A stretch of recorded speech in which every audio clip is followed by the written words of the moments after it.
ಇದೇ ಸಂದರ್ಭದಲ್ಲಿ ಬಿಜೆಪಿಗೆ ಮುಜುಗರ ತಂದಿರುವಂಥದ್ದು ಪರಿಷತ್ ಸದಸ್ಯ ರವಿಕುಮಾರ್ ಅವರ ಹೇಳಿಕೆ. FIR ದಾಖಲಾಗಿದೆ, ಬಂಧನ ಆಗುತ್ತೆ ಅನ್ನುವಂಥ ಸಂದರ್ಭ ಇದೆ. IAS ಅಸೋಸಿಯೇಷನ್ ಕೂಡ ಅವರ ಹೇಳಿಕೆಯ ಬಗ್ಗೆ ಅಂತ ನಾನು ಮಾತಾಡೋದಿಲ್ಲ.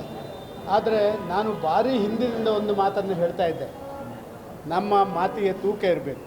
ವಿಶೇಷವಾಗಿ ಜವಾಬ್ದಾರಿಯಲ್ಲಿದ್ದಂಥವರು, ಪಕ್ಷದ ಪ್ರಮುಖ ಹುದ್ದೆಗಳಲ್ಲಿರುವಂಥವರು, ಬೇರೆ ಬೇರೆ ನಮ್ಮ ರಾಜಕಾರಣದಲ್ಲಿ ಚುನಾಯಿತ ಪ್ರತಿನಿಧಿಗಳು, ಅವರ ಮಾತುಗಳು ಮತ್ತೊಂದು ಅದು ತೂಕ ಇದ್ರೇ ಅದಕ್ಕೆ ಒಂದು ಗೌರವ ಬರುವಂಥದ್ದು.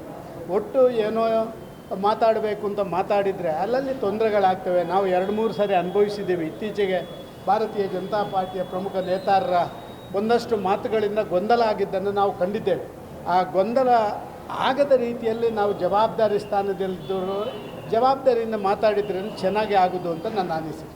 ಇನ್ನೊಂದು ಕಾಂಗ್ರೆಸ್ ಸಂಬಂಧಪಟ್ಟಂತೆ ಮುಖ್ಯಮಂತ್ರಿಗಳು ಬದಲಾವಣೆ ಆಗಲ್ಲ ಮಾತನ್ನು ಹೇಳಿದ್ದಾರೆ. ಮತ್ತೊಂದು ಕಡೆ DK ಶಿವಕುಮಾರ್ ಅವರು ಅನಿವಾರ್ಯವಾಗಿ ಒಪ್ಕೊಳ್ಬೇಕು ಅಂತಂದ್ರು. ಇವತ್ತು ಮೈಸೂರಲ್ಲಿ ಮಾತಾಡಿದರೆ ಸಾಮಾನ್ಯ ಮಟ್ಟದಲ್ಲಿ ನನ್ನ ಪ್ರಯತ್ನ ವಿಫಲ ಆದರೂ ಕೂಡ ಪ್ರಾರ್ಥನೆ ವಿಫಲ ಆಗಲ್ಲ ಮಾತನ್ನು ಹೇಳಿದ್ದಾರೆ. ಅಲ್ಲ, ನಾವು ಕರಾವಳಿಯಿಂದ ಎಲ್ಲ ಬಂದವರು.